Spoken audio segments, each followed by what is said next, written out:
The Galactic Military Academy floated in space around a small moon called Tertiar 9. This place was special because it brought together young soldiers from hundreds of different alien worlds. They came here to learn how to fight together and protect the peace between their planets.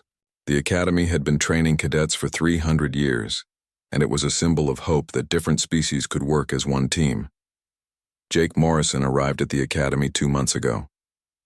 He was 22 years old and came from a farming colony called New Dakota. His family raised alien cattle there, big creatures with 6 legs that could be dangerous if you did not know how to handle them. Jake had spent 3 years working on the farm before he decided to join the military. He was a quiet person who watched and listened more than he talked. He had learned something important on the farm about reading body language, even when dealing with creatures that did not speak his language. The Academy had 400 cadets that year, but only 15 were human.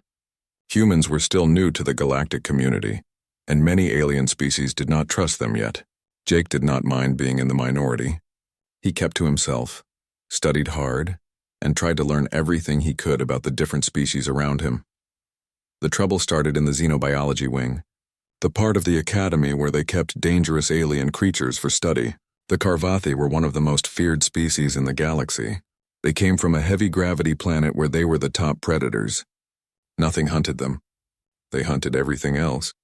They stood 8 feet tall with black scales that could stop bullets. Their teeth came in 3 rows, all sharp as knives. Their eyes glowed amber in the dark. When they wanted to scare you, they could make their scales stand up like spikes. 3 months ago, Admiral Vorn of the Carvathi fleet had done something that shocked everyone. He sent his twin cubs to the Academy. No Carvathi had ever sent their children to train with other species before. It was a sign of trust, a way of showing that the Carvathi wanted to be part of the galactic community. The cubs were named Kira and Krell. They were 5 years old by Carvathi counting, which meant they were like teenagers. They could think and reason, but they still had wild instincts that were hard to control. The problem was that nobody could control them at all. The cubs did not listen to orders. They did not follow rules. They attacked training equipment, destroyed classrooms, and scared other cadets so badly that some refused to come to class. The instructors tried everything. They tried being strict. They tried being kind. They tried punishment and rewards. Nothing worked. Kira and Krell just got worse. The situation reached a breaking point during a combat training exercise. The instructors had put the cubs in an advanced class because Admiral Vorn insisted his children were ready. The exercise took place in zero gravity, teaching cadets how to board an enemy ship in space. The cubs were supposed to work with a team, follow commands, and capture a training drone. Instead, everything went wrong. Krell ignored his team completely. He broke formation and attacked the drone with such violence that he tore it to pieces. When 4 instructors tried to pull him away, he fought them too. Kira saw her brother being restrained and thought he was being attacked. She turned on her own teammates, her claws slashing at anyone who got close. 2 cadets ended up in the medical bay. One had a broken skull. The other had deep cuts across his chest. Everyone was talking about sending the cubs back to their home planet. Some instructors said they were too dangerous. Others said it was cruel to keep them in a place where they clearly did not belong. Jake had been watching the exercise from the observation deck during his free time. He saw something that the instructors did not see. He noticed that Krell's pupils were very small, almost like pinpoints. His breathing was fast and shallow. His scales were standing up, making him look bigger. These were not signs of an angry predator attacking prey. These were signs of a scared animal trying to defend itself. That evening, Jake went to see Commander Hela. She was his commanding officer, a Torvan who looked like she was made of living crystal.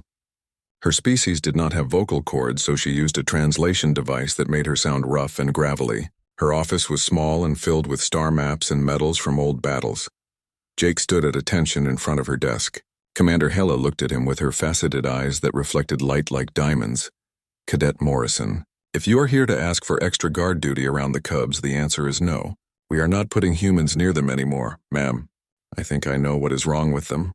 The commander tilted her crystalline head, which was how her species showed interest.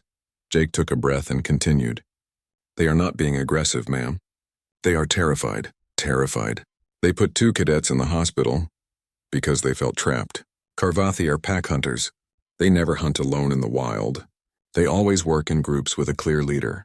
Kira and Krell have been separated from their pack, from their whole species. Every instinct in their bodies is telling them they are in danger. They do not recognize any authority here. They do not understand the rules. So they lash out at everything because they think they have to fight to survive.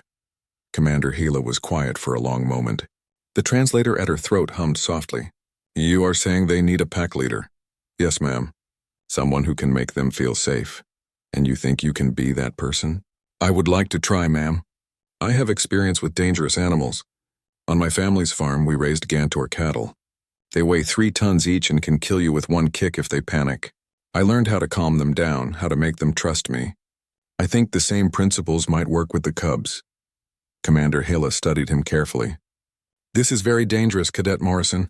Those cubs could tear you apart in seconds. I understand, ma'am, but if we send them back now, we are giving up on the idea that different species can learn to work together. That is what this academy is supposed to teach us. The commander made a sound like rocks grinding together, which might have been a sigh. Very well. I will give you 1 hour with them, alone, but you will sign a waiver first. If they kill you, it will not be the academy's responsibility. Jake nodded. I understand, ma'am. When can I start? Tomorrow morning.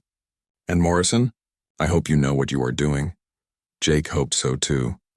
The holding area for the cubs was located in the deepest part of the academy, far below the training rooms and living quarters. It was originally built to store dangerous materials like antimatter and unstable energy cores. Now it held 2 scared children who everyone thought were monsters. Jake walked down the long corridor toward the holding area. Armed guards stood at every intersection, their weapons ready. Force fields hummed with energy at each doorway. The cubs had been sedated twice already, but both times they woke up faster than expected and became violent. The medical staff was afraid to try again. Jake had signed the waiver that morning. He read every word carefully before putting his signature at the bottom. If the cubs killed him, nobody would be blamed. He was doing this of his own free will. Commander Gila had asked him 3 times if he was sure. Each time, Jake said yes. Now, standing outside the reinforced door, he wondered if he had made a terrible mistake. Through the observation window, he could see Kira pacing back and forth like a caged tiger. Her tail whipped from side to side, hitting the walls with loud thuds. Her eyes glowed bright in the dim light. In the cell next to hers, Krell was curled in a corner, but his eyes were open and tracking every movement. The guard at the door looked at Jake with concern. You sure about this, Cadet? Those things are killers. They are children, Jake said quietly. Scared children who do not know where they are or who to trust. The guard shook his head but opened the door. You have got 1 hour. We will be watching on the cameras. If things go bad, we will come in with stun weapons, but it might not be fast enough to save you. Jake stepped through the door and heard it seal behind him with a heavy clang. The sound echoed in the large chamber. Both cubs immediately stopped what they were doing and stared at him. Jake could feel their eyes on him like physical weight. He sat down on the floor right in the middle of the room where both cubs could see him clearly. He crossed his legs and rested his hands on his knees. Then he started to breathe slowly and deeply, making each breath long and deliberate. This was the first technique he had learned on the farm. Animals could sense your heart rate, your stress level, your fear. If you were calm, really calm, they could feel it. For 20 minutes, nothing happened. Jake just sat and breathed. He did not look directly at either cub. Direct eye contact was a challenge to most predators. Instead, he looked at a point on the wall between them, staying relaxed and still. Gradually, he noticed that Krell's breathing was starting to slow down. The cub's chest rose and fell in rhythm with Jake's own breathing. It was working. Jake began to speak, but not in standard Galactic, the language everyone at the academy used. He spoke in English, his native human language. The cubs had never heard it before, so the words themselves did not matter. What mattered was the tone, the rhythm, the feeling behind the words. He told them about New Dakota, about the farm where he grew up. He described the wide-open plains where Gantor cattle grazed under 3 suns. He talked about the way the grass turned purple at sunset. He told them about his little sister Amy, who used to be afraid of the dark until Jake taught her a trick. Instead of fearing the night sounds, he taught her to listen and identify each one. The chirp of night birds, the rustle of wind through the grain, the distant call of wild Gantor in the hills. You are scared right now, Jake said softly. That is okay. Being scared is not weakness. It means you are smart enough to know when something is wrong. This place is strange. Everyone here smells different. They sound different. They move different. You do not know the rules here. You do not know who is safe and who is dangerous. Krell's eyes were no longer glowing as brightly. His pupils had expanded, which meant he was starting to relax. Jake continued talking. I read about your species. Carvathi are loyal to their pack above everything else. You protect your own even if it means dying. Right now your pack is just you two. You and your sister. And you are alone in a place that feels like a trap. He paused, then made a decision that would either save them or get him killed. He stood up slowly and walked to the control panel on the wall. His fingers moved over the controls and he deactivated the force field that separated Kira's cell from Krell's. Alarms started blaring immediately. Red lights flashed throughout the chamber. Jake heard shouting from the guards outside, but he ignored it all. Kira lunged across the open space and pressed herself against her brother. The two cubs wrapped around each other, their tails intertwining. They formed a defensive ball, ready to fight anything that came close. But they did not attack Jake. He sat back down, closer this time, just a few feet away from them. He kept his voice calm and steady even though his heart was pounding. Nobody is going to hurt you. I'm not going to hurt you. But you need to understand something important. If you keep attacking people, they will lock you away forever, or they will send you back home in disgrace. Your father sent you here to learn, to become warriors, to make him proud. You cannot do that if you are too afraid to trust anyone. The door burst open and Commander Hala rushed in with 6 armed guards. Their weapons were raised and pointed at the cubs. Morrison, get away from them right now, Hala ordered. Jake held up one hand but did not take his eyes off Kira and Krell. Ma'am, please give me 2 more minutes. You just released 2 extremely dangerous creatures. They could kill you in seconds. They are not creatures, ma'am. They are children. Scared children who need help. Commander Hela's translator hummed loudly. Jake could tell she was debating whether to stun everyone in the room, him included. Then she raised her hand, stopping the guards from firing.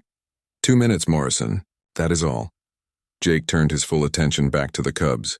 They were watching the guards nervously, their muscles tensed to fight or run. Here is what I am offering you, Jake said. I will be your pack. While you are here at this academy, I will be your pack leader. That means you have to listen to me. You have to follow my commands. And in exchange, I promise to keep you safe. I will never leave you. I will never put you in danger you are not ready for. I will never let anyone harm you. Do you understand? Krell made a low rumbling sound deep in his chest. It was not quite a growl. It was a question. Jake had read about this behavior in the xenobiology texts. Carvathi cubs tested authority figures by defying them.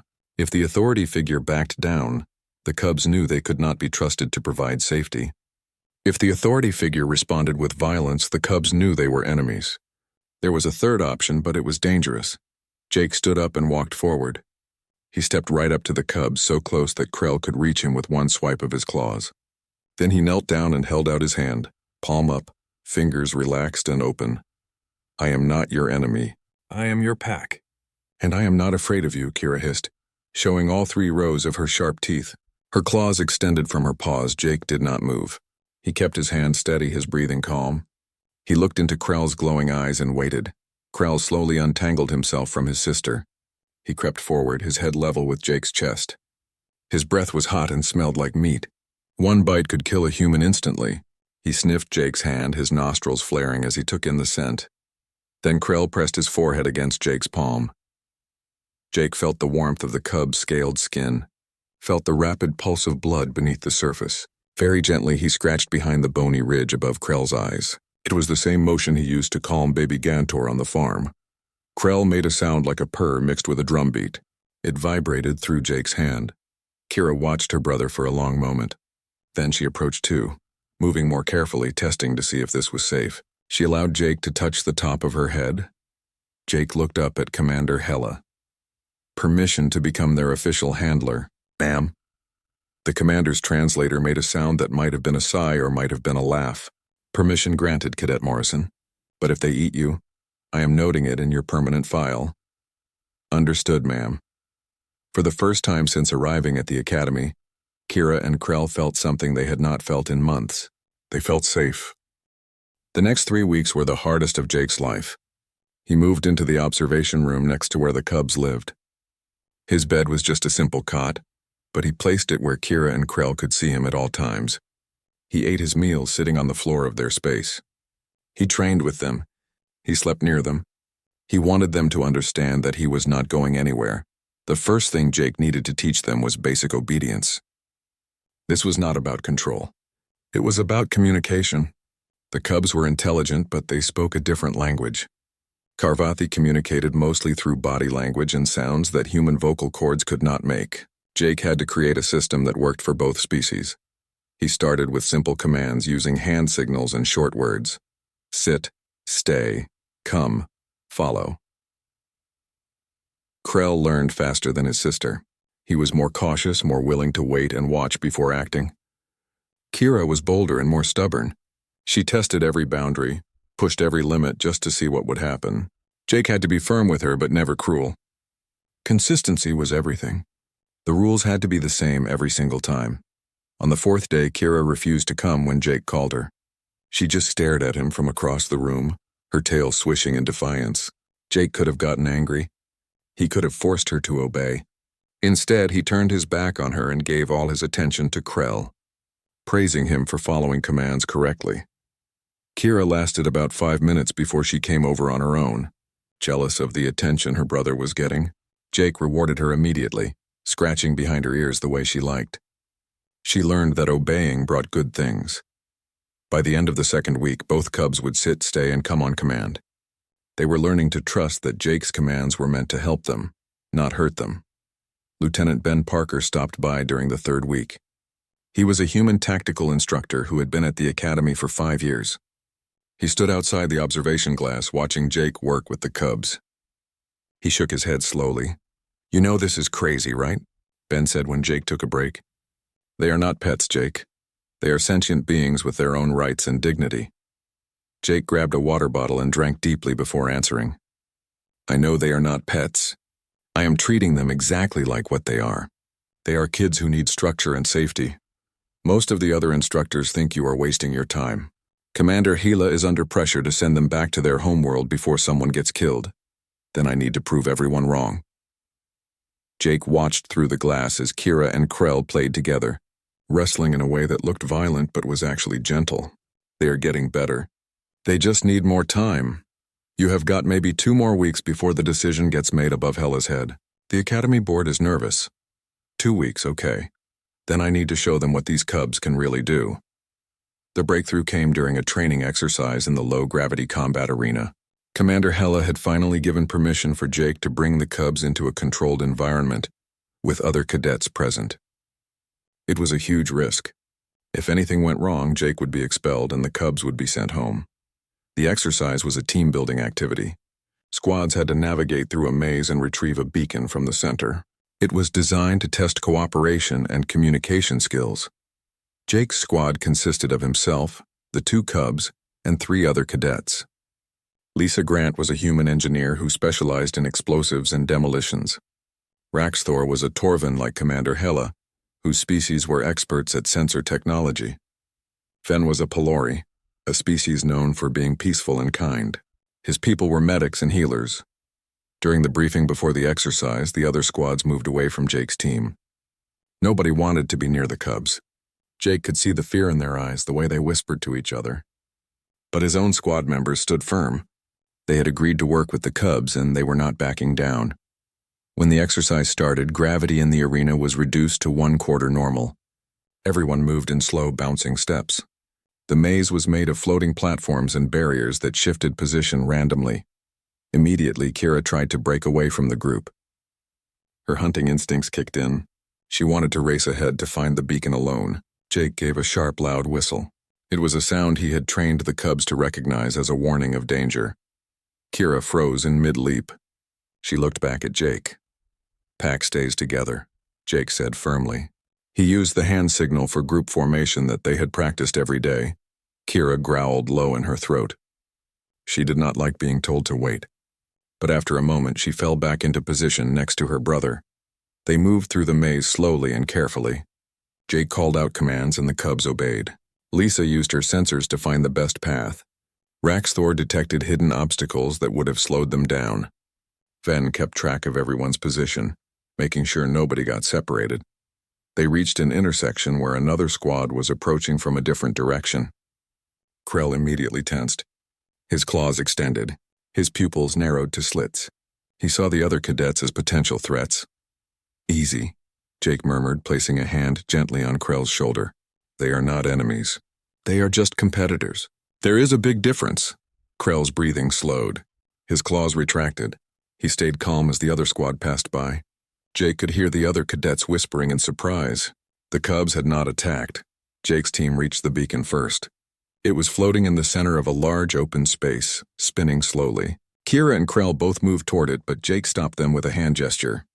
"Ven, you grab it," Jake said. "This is a team victory, not just ours." The Pelori medic's eye stalk swiveled in surprise. His species was not strong or fast. They were usually protected by others, not given the glory of completing objectives. But Jake insisted. Ven retrieved the beacon and their team exited the maze together. When they emerged, a crowd of instructors was waiting. Commander Hala stood at the front, her crystalline body reflecting the overhead lights. Her translator crackled to life. "Acceptable performance. Morrison, your squad demonstrated discipline and restraint. The Cubs are cleared for limited class participation starting tomorrow." Jake felt relief wash over him like a wave. This was what he had been working toward. The Cubs were not going to be sent home. They were going to be given a real chance. That night, Jake sat with Kira and Krell in their habitat. The space had been expanded now that they were doing better.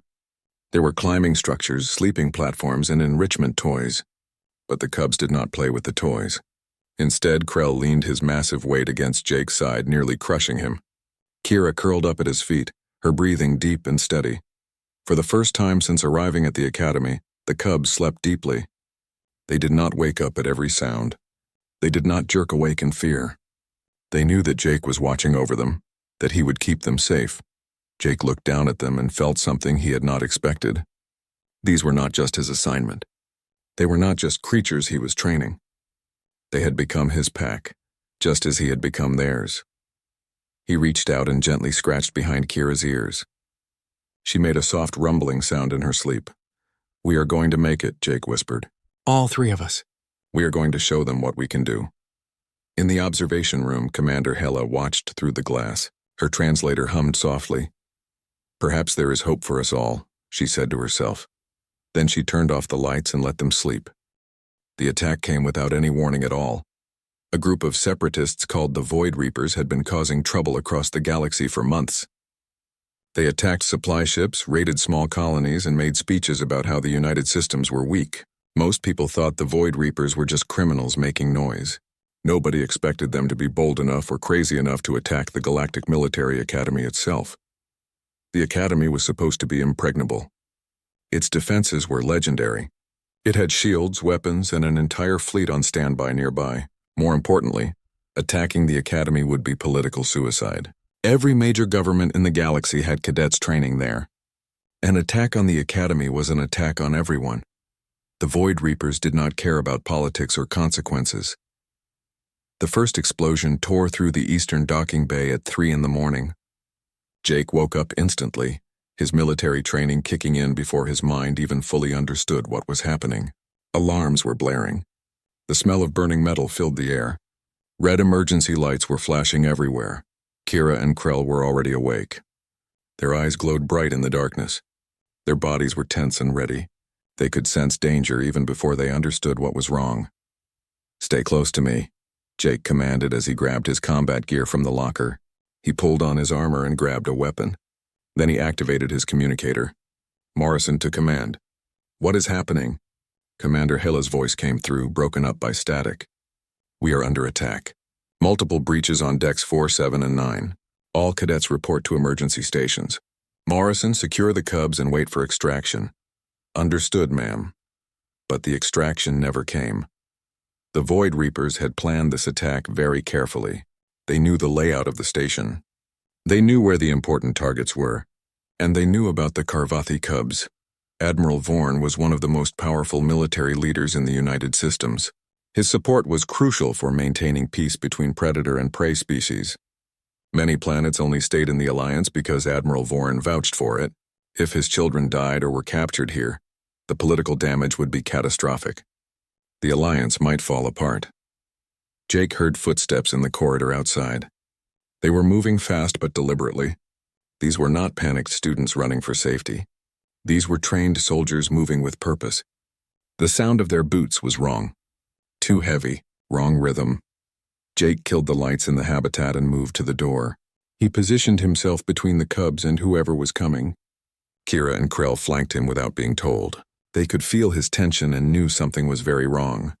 The door exploded inward with a blast of heat and light. 3 figures in combat armor stormed through the smoke.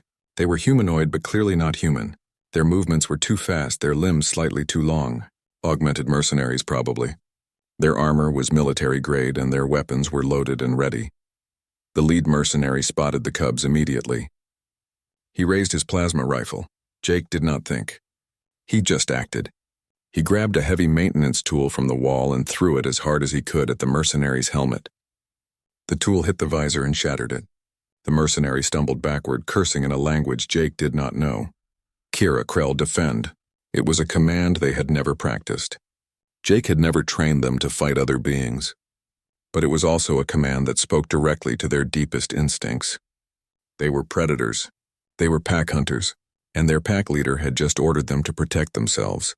They attacked as one unit. Moving with perfect coordination, Kira went low, her claws tearing through the lead mercenary's leg armor like paper. The advanced materials that could stop bullets could not stop Karvathi claws. The mercenary screamed and fell. Krell went high, his jaws clamping onto another mercenary's arm. He bit down and ripped the weapon away, tossing it across the room. Jake tackled the third mercenary, wrestling for control of the rifle. The mercenary was stronger, augmented with cybernetics that gave him enhanced speed and power. But Jake had trained in hand-to-hand combat since he was 16. He knew how to use his opponent's strength against him. He twisted, using leverage to slam the mercenary into the wall. The rifle discharged, the plasma bolt burning a hole in the ceiling. The fight lasted maybe 30 seconds. When it was over, 3 mercenaries were on the floor, unconscious or severely wounded. Jake was bleeding from a cut on his shoulder where a piece of shrapnel had hit him. Krell had a burn mark on his flank from a glancing plasma shot, but they were all alive. Jake grabbed the communicator from one of the unconscious mercenaries. Morrison to any friendly forces. We have hostiles down in the xenobiology wing. The cubs are secure, but we need backup now. A voice he did not recognize answered. All backup units are engaged. Every deck is under attack. Hold your position if you can. Jake looked at the flames spreading down the corridor through the shattered doorway. The fire suppression system should have activated automatically, but they had been sabotaged. Smoke was filling the air. We cannot hold here, Jake said to Kira and Krell. We are moving. Stay in formation. Stay with me. They moved through the burning station like a hunting pack. Jake took point with the cubs flanking him on either side. When they encountered more mercenaries, they fought together. Jake provided covering fire while the cubs used their speed and claws. When they found trapped cadets behind fallen debris, they stopped to help. Jake gave orders while Kira and Krell used their strength to lift metal beams and broken walls. Word began to spread through the emergency communication channels. People talked about a human cadet and 2 Karvathi cubs who were fighting their way through the station, saving anyone they found. Some people did not believe it. Others said it was just a rumor, but the survivors knew it was true. By the time they reached the central evacuation point, Jake had gathered 12 other cadets. His uniform was torn and covered in blood and ash. Both cubs were limping from minor wounds, but all 15 of them were alive. Commander Hala was coordinating the evacuation from a temporary command post. Supply crates had been stacked to create barriers. Wounded cadets were being treated by medics. When Hala saw Jake and the cubs emerge from the smoke with a group of survivors, her translator made a sound that might have been surprise or relief. Morrison, report your status. Cubs are secure, ma'am. We encountered multiple hostile forces. All threats have been neutralized. These cadets were trapped on Deck 7. The cubs helped me get them out. Commander Hala looked at Kira and Krell. They were pressed close to Jake's sides, their eyes scanning constantly for new threats. They were wounded and tired, but they were still alert and protective. You have done well, cadet. All 3 of you. Jake felt something shift in that moment. He looked down at the cubs and saw the way they watched him, the complete trust in their glowing eyes. They were not scared children anymore. They were warriors who had fought beside him and protected others. "Ma'am, with your permission, I would like to help with the defense until this is over." "Permission granted, Morrison. You and your pack are assigned to corridor defense. Keep any hostiles away from the evacuation point." "Yes, ma'am." Jake found a defensive position with good sight lines. Kira and Krell took up positions on either side. They waited together, ready for whatever came next. The battle for the Academy lasted 6 more hours. When United Systems reinforcements finally arrived, the Void Reapers retreated. They had failed to capture the cubs. They had failed to break the Academy's defenses. But they had killed 43 people and wounded over 100 more. The station was heavily damaged, but it was still standing. And Jake, Morrison, Kira, and Krell had proven something important. Different species could fight together. They could trust each other. They could be a pack. 3 days after the attack, Admiral Vorn arrived at the Academy. The Karvathi commander was even more imposing than his children. He stood nearly 9 feet tall, his scales darker and covered with scars from decades of combat. When he walked, the floor seemed to shake slightly. His presence filled every room he entered. Junior officers straightened their uniforms and stood at rigid attention when he passed. Even senior commanders showed him deep respect. Jake was still in the medical bay when the Admiral arrived. His shoulder wound had required surgery to repair torn muscle. The doctor said he was lucky. A few inches to the left and the shrapnel would have hit his heart. They wanted him to stay in bed for at least another week. Jake had other plans. When he heard that Admiral Vorn was on the station, he got dressed and left the medical bay despite the protests of the nursing staff. He found the Admiral in the observation room overlooking the cubs' habitat. Kira and Krell were below, playing together in a way that looked violent but was actually affectionate. They were wrestling and tumbling, their teeth and claws carefully controlled so they did not actually hurt each other. Jake stood at attention despite the pain in his shoulder. "Sir," Admiral Vorn did not turn around. He kept watching his children through the glass. "Cadet Morrison, the medical staff informed me you were supposed to remain in bed." "Yes, sir, but I wanted to be here when you arrived." "You thought I would be angry?" "I thought you might want to remove the cubs from the Academy, sir, after what happened." Now the Admiral turned to look at him. His amber eyes were exactly like his children's, but they held depths of experience and intelligence that made Jake feel very small. "Why would I remove them? They performed exactly as I hoped they would." Jake blinked in surprise. "Sir? I sent my children here for a reason, Cadet. I did not send them to learn how to fight. Karvathi are born knowing how to fight.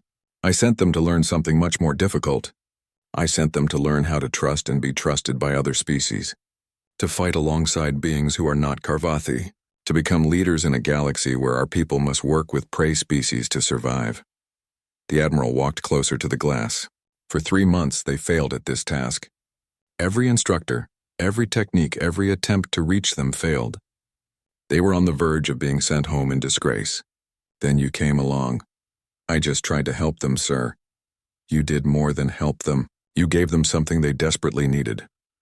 Admiral Vorn spoke something in the Karvathi language, a series of clicks and deep rumbles that Jake's translator tried and failed to interpret properly.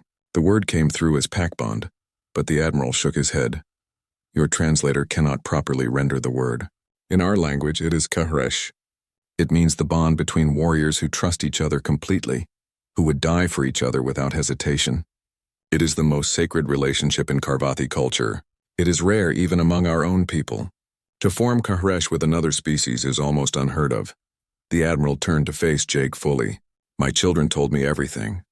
They told me how you sat with them when they were afraid, how you spoke to them with respect instead of treating them like animals, how you gave them commands not to control them, but to protect them, and most importantly, they told me that when the attack came, you did not order them to defend you. You fought beside them as an equal." Jake thought back to that moment when the mercenaries broke through the door. "Sir, I could not have survived without them. They saved my life as much as I saved theirs." "Exactly.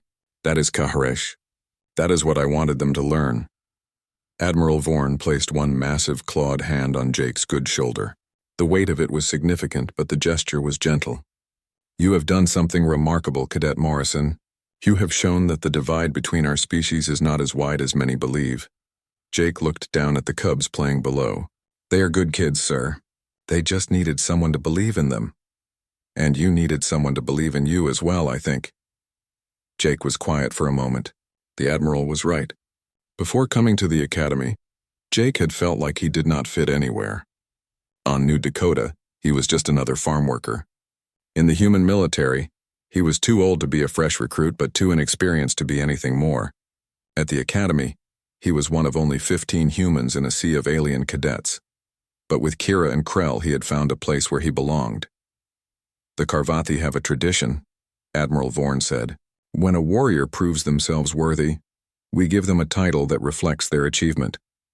You are no longer just Cadet Morrison. Among my people you will be known as Karesh Morrison, pack brother to the cubs of Vorn. Jake felt his throat tighten with emotion.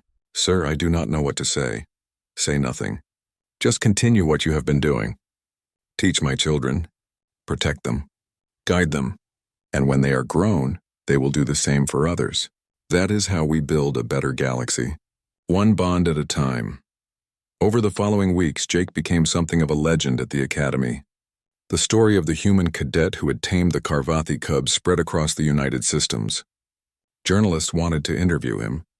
Documentary makers wanted to film him. Ambassadors from a dozen species asked if Jake could help train their own difficult offspring. Jake declined every request. He had made a promise to Kira and Krell, and he intended to keep it. His place was with them. The cubs thrived under his guidance. They attended classes, made friends with other cadets, and slowly learned to control their instincts. They were no longer seen as dangerous monsters, but as talented soldiers in training. When other cadets had problems with teammates from different species, they came to Jake for advice. He became an unofficial mediator, helping to bridge gaps that others could not cross.